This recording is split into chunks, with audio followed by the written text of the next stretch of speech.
ശരണം വിളികളും നാമസങ്കീർത്തനങ്ങളും കൊണ്ട് ഭക്തിസാന്ദ്രമായിരുന്നു സൂര്യൻ ധനുരാശിയിൽ നിന്ന് മകരൻ രാശിയിലേക്ക് മാറിയ സംക്രമ മുഹൂർത്തം.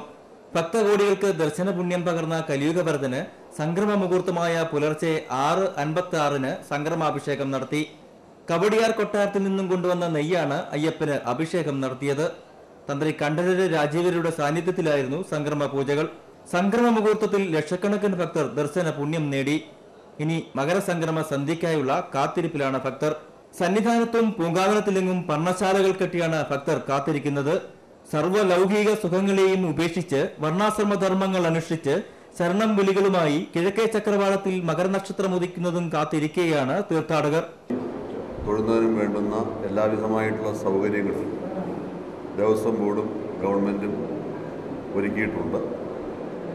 ഏകദേശം 4500ഓളം പോലീസ് ഉദ്യോഗസ്ഥന്മാരെയാണ് ഈ ക്രമീകരണങ്ങൾക്ക് നേതൃത്വം കൊടുക്കുവാൻ ഇവിടെ വിന്യസിച്ചിട്ടുള്ളത്. സംക്രമസന്ധ്യയിൽ അയ്യപ്പ വിഗ്രഹത്തിൽ ചാർത്തുന്നതിനുള്ള തിരുവാഭരണങ്ങൾ വൈകുന്നേരത്തോടെ സന്നിധാനത്ത് എത്തിച്ചേരും.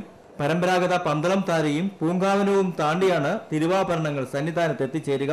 വൈകിട്ട് 5 മണിക്ക് ശരംകുത്തിയിലെത്തുന്ന തിരുവാഭരണ ഘോഷയാത്രയെ ആചാരപൂർവ്വം സന്നിധാനത്തേക്ക് സ്വീകരിക്കും. 6:30 തിരുവാഭരണങ്ങൾ അയ്യപ്പ വിഗ്രഹത്തിൽ ചാർത്തി ദീപാരാധന നടത്തും. പൊന്നമ്പലമേട്ടിൽ മകരവിളക്കും തെളിയും. സന്നിധാനത്തു നിന്നും ക്യാമറമാൻ സുരേഷ് പുന്നക്കാടിനൊപ്പം പങ്കജാക്ഷൻ.